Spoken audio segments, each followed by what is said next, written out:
Perfect. Hey. Hi. All right. You see me here? You see me there? Everywhere.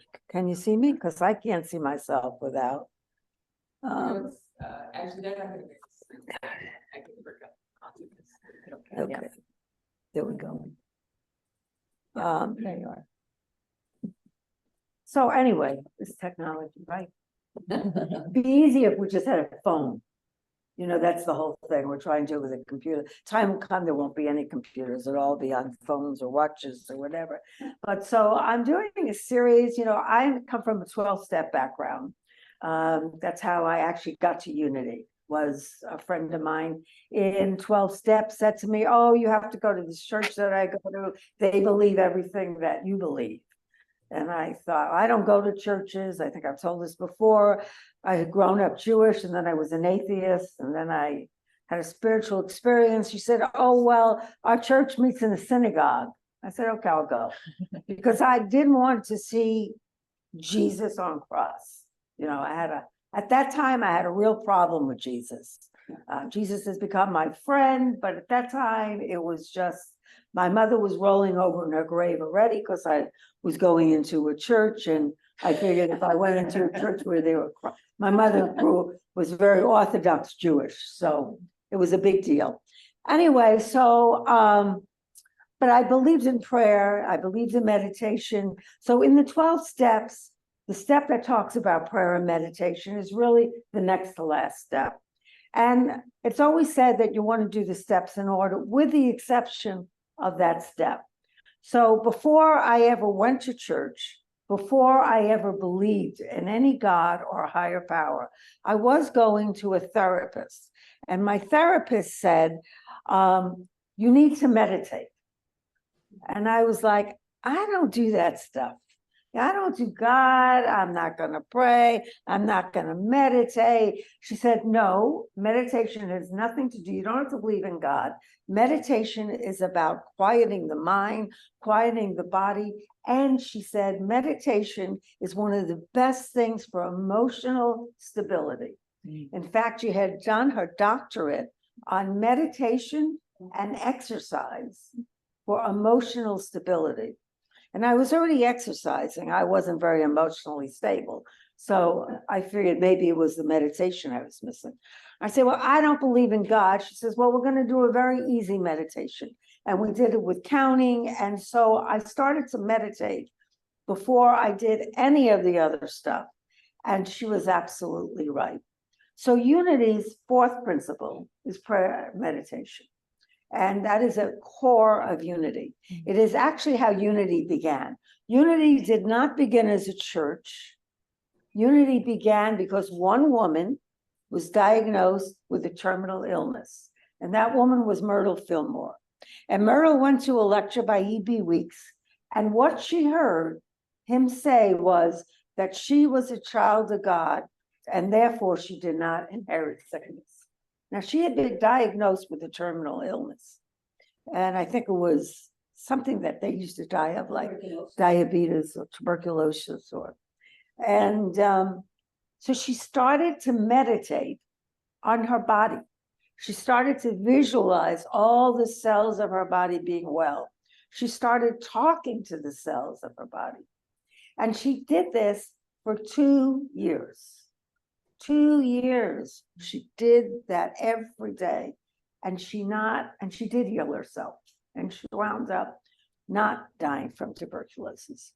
So this idea of prayer and meditation is actually the very basis of Unity. So her husband, Charles, thought, oh, I don't believe that. He was like a very practical kind of guy, and he just saw Myrtle was out of her mind, you know? So he decided to disprove what she had proved. So he started to go into the silence every day for a couple of hours to see if this thing really worked. And lo and behold, he started healing. So people were attracted to them because they were healing. They were healing themselves. And they were like, wow, these people have healed themselves. And then friends came to them and they were healing other people. It was really a healing ministry. And then more and more people started to hear about it. People started writing them letters. And so they started sending prayer letters. And that's eventually how they started a telephone ministry. Because as things got, people started using the phone more, people wanted to call them. And so it actually was a prayer ministry. It wasn't a church, it was a prayer ministry. And then because people were interested, they started teaching other people and they started developing these centers. They weren't called churches, they were centers. They eventually became churches, but Myrtle and Charles never set off deciding they were going to start a church. They were very happy with the church that they went to, but they were into prayer and meditation in a way that they weren't seeing it in the regular Christian churches. So this is a part of unity. It's also a part of the 12-step program, because the history of the 12-step program also happened because Bill Wilson, who was one of the two founders who started it, had a spiritual experience in a hospital room. It was a white light. He felt the presence of God, and all of a sudden the desire to drink was removed, and he understood that the only way he could stop drinking was through this power greater than him. And so it was a core for that, and it was a core for unity. So that's a real big common ground. And the thing is, people will say, what's the difference between prayer and meditation? Well, in 12-step program, they say prayer is talking to God, meditation is listening to God. Charles Fillmore says, and Charles Fillmore is one of the co-founders, his description of the difference between, he says, I lost it here. Sorry. Prayer is not only asking, but receiving also. We must pray believing that we shall receive. Prayer is both invocation and affirmation. Meditation, concentration, denial, and affirmation in the silence are all forms of what is loosely termed prayer. So if that's prayer, what is meditation? So we're going to talk a little bit about prayer first. One of the problems is people will come to me sometimes and they say, I prayed for this and it didn't happen. And I say, well, how long did you pray for it? I said, well, I prayed, I spent 5 minutes, 10 minutes in prayer, and it didn't happen. And then I'll always bring up the fact that Myrtle spent 2 years in prayer. But, we live in an instant society. I'm just as bad as anybody else. We want things like right now, really fast. I will have a prayer. I want it answered. I don't want it answered in 2 years. I want it answered now. And so what happens is we get discouraged and we stop praying. So I have this thing. I love Hallmark movies. I have this addiction to Hallmark movies. And I watch them like late at night when I can't sleep.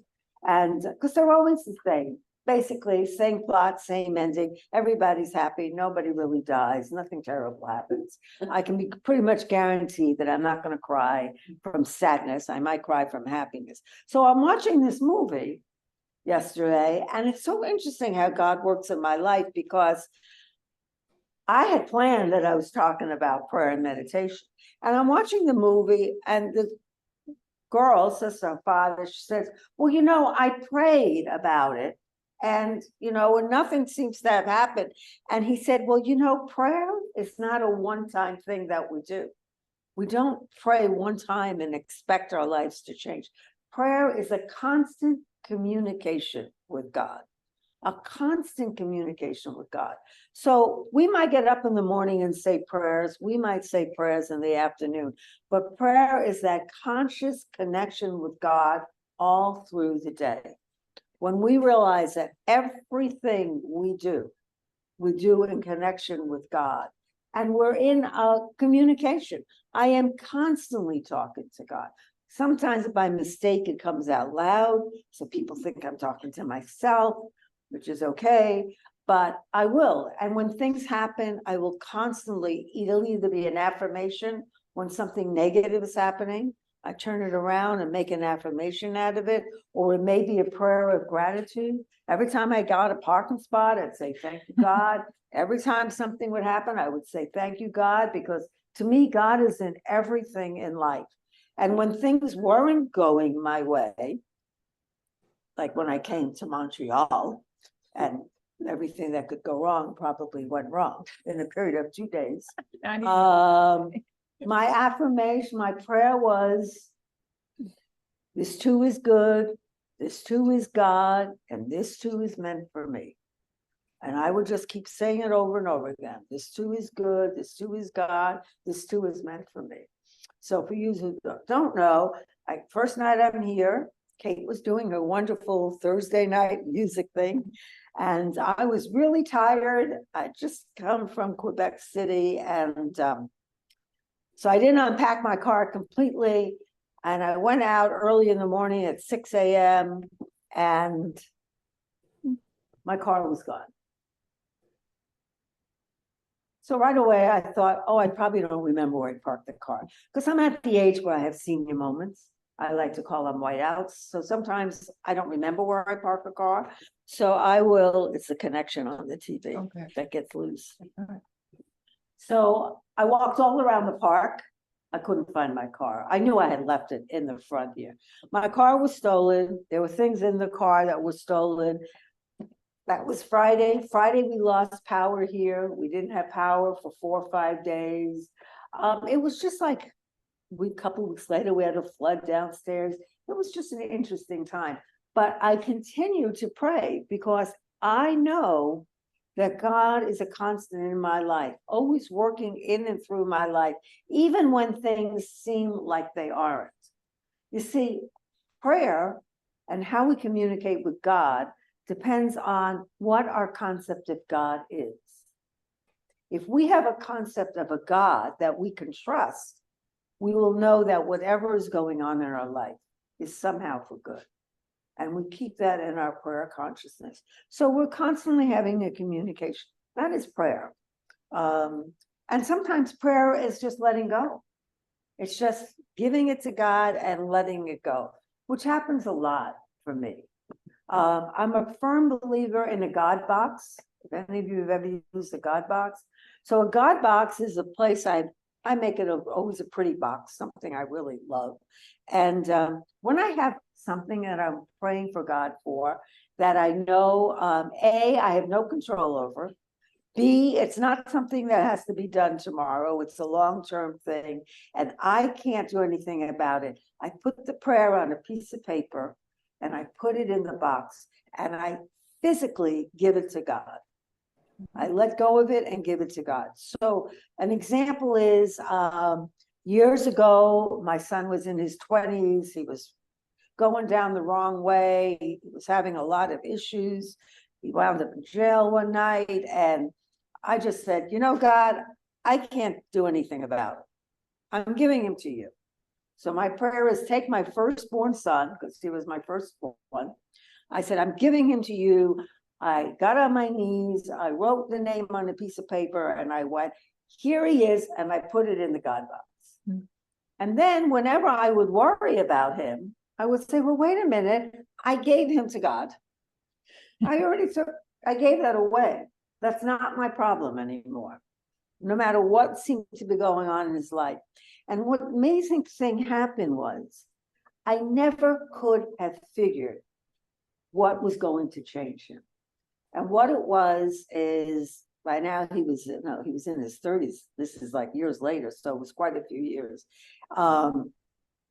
He met a woman who had a little boy, this 4-year-old boy named Dylan, and he fell in love with that little kid. He even said to me once, he said, I really like Julie, but he says, I love that kid. And then a little later, he says, I fall in love with the mother too. But anyway, he wound up marrying her. And because he now had a family, he changed his life. Now, I couldn't see that. I wanted him to get into 12-step program like me. You know, I was leaving big books and all kinds of things around, trying to give it hints. Nothing was working. What it took was falling in love with this family and deciding that he wanted to marry and take care of this child. So when we pray, we have to let it go and give it to God. We can't keep praying to God and taking it back. You can't go give God a problem and say, you know, it's not working fast enough. I'm going to take it back. We give it and we leave it. So that's prayer.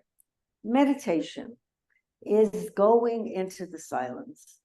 Meditation is just quieting the brain enough. And Kate's going to announce it, but Monday night we're having Mindful Monday, which is perfect here. It is about connecting at a level of consciousness where we are one with God, one with the universe, and we have the silence where we begin to understand and know things that of our own we just cannot do it. And there's many ways to meditate. There's as many ways to meditate as there are people. So this therapist of mine, what she taught me was to breathe in, count 1, 2 as I breathed in, because there was had to be no God, no spirit, no nothing, and breathe out 3, 4. Breathe in 1, 2, and breathe out 3, 4. And the other thing she told me was to set a timer and to start off with 3 minutes and not to open my eyes until that timer went off, which is a really good thing, because if you're like me and I say I'm going to pray for whatever length of time, I'm constantly opening my eyes to see what time it is. Looking at if I have a timer set, I know the timer is going to go off. And so I take my mind away from wondering what time it is. And I begin to quiet the mind a little bit more. You can listen to music. You can listen to guided meditations. You can do walking meditation. Walking meditations are fabulous. I did that used to do that a lot when I went on these meditation retreats at the Buddhist centers. There's lots of different ways. The fact of the matter is you just want to kind of quiet your brain and really take in an awareness of what everything is around you. And when we meditate, we often get things that we can't get through prayer or anything else. So an example was we had a meditation center, my husband and I, in Florida. And one day I was meditating in the meditation hall, and I was there by myself. There was no one else there. There wasn't a retreat going on. And I'm meditating, and life is good. I got my life. Things are going really well. I hear this voice. I hear a voice, and it says, apply to ministerial school. Like, apply to ministerial school. We have this center. Now, I do the office. I'm the cook. I do a lot of things. And I heard that 3 times. And it was so clear. It was like, and I don't know where it was coming from. But I think what happens is sometimes that's how the universe sends us these messages. And finally, after 3 times, I was like, okay, I'll apply to ministerial school. So I tell my husband, and he says to me, how are you going to go to ministerial school? You know, we have the center. And I was like, it didn't tell me to go to ministerial school. It just said apply to ministerial school. I said, there's something I'm going to learn through this application process. And I'm going to get it through the application process. It was like, okay. So I applied, and it was an online thing. And then they asked me to come to Unity Village, and you do it. The whole time I'm thinking, I'm not going to become a minister, because God did not tell me to be a minister. God just told me to apply. And so I didn't think, and I was the last one to find out that I had gotten in. So I was sure I hadn't gotten in. Now we had to figure out what we were going to do to fill up my position at the center, because I was going to ministerial school. God said, apply. I applied. I got in. I figured that's it. And so I'm sitting in the same meditation thing, and we don't know what's going to happen. Who's going to take my job? We didn't have anybody to do all the stuff I did. And while I was sitting meditating, I felt like the universe was moving around. That something was happening in the universe, and the universe was moving around. And after what I said to my husband, he says, what do you think we're going to do? I said, I don't know, but something is happening out there in the universe. Something is happening, so it's all going to work out. It turns out a friend of ours needed to move. They lived in Key West, and they were looking for a place to live, he and his girlfriend. And so they came and took my place. They could do everything I did. Plus, he was a carpenter and did all this fabulous work there and everything. There was no way that I knew that was happening. But I knew through meditation that something was happening. So now a lot of times I meditate and all I do is my shopping list or my to-do list. You know, our thoughts will just come in like, I got to do this, I got to do that. Blah, blah. It's okay. What my therapist told me years ago was, it doesn't matter if you have a good meditation or bad. There is no bad meditation. The effort of sitting and trying to meditate is enough. And sometimes you'll have great meditations, sometimes you'll have terrible meditations, and sometimes you're going to fall asleep. And you know what? It's okay if you fall asleep, because if you fall asleep, then at least you've gotten rest. So one of the things we have to realize with meditation is that we don't judge them. They are whatever they are. But when we do them regularly, what we do is we kind of get the pump going for the day. And I know that my days are better when I do that. So we're going to do just a short meditation, but I just want you to understand this is so important for unity.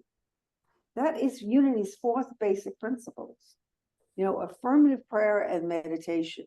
So I invite you to just take a moment and close your eyes and take a few deep breaths.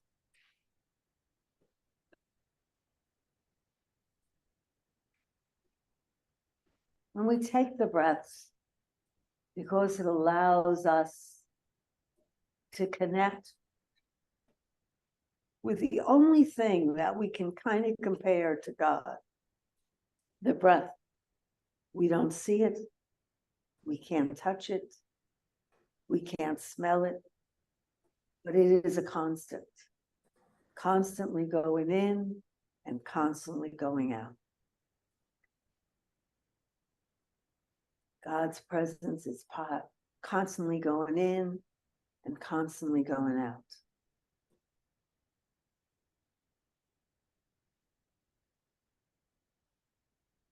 So as you breathe in, I invite you to breathe in the word peace.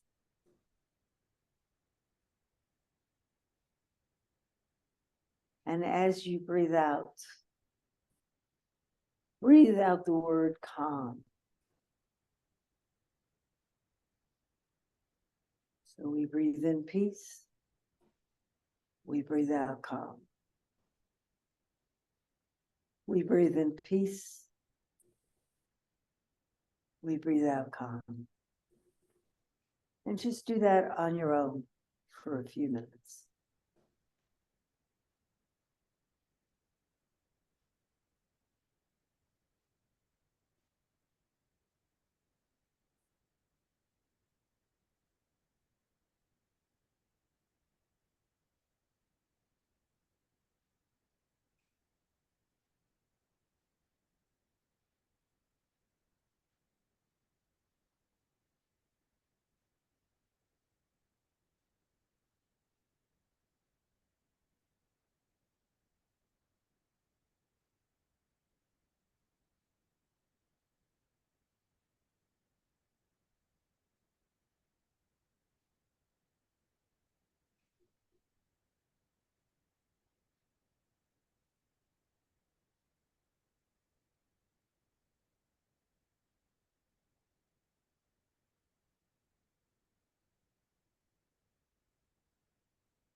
Your mind wanders, just bring it back to the breath. See the word peace as it enters in through your nose or your mouth. See the word calm as you exhale.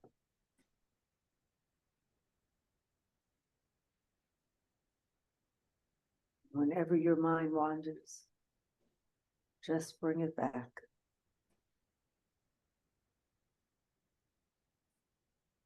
Peace. Inhale. Exhale.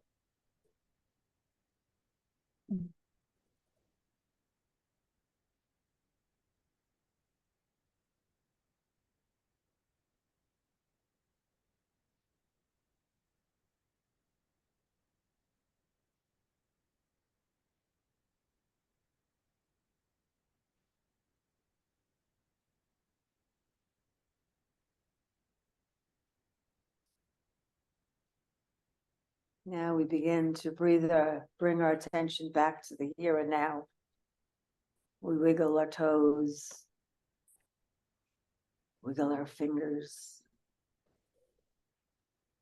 Feel the seat underneath us, the ground underneath our feet.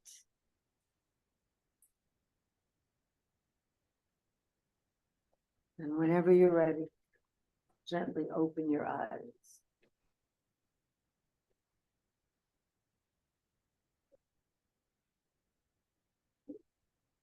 So thank you all. Just practice it whenever. The one thing about that peace and that calm is you can do it anywhere. You can do it standing in the grocery store on a line.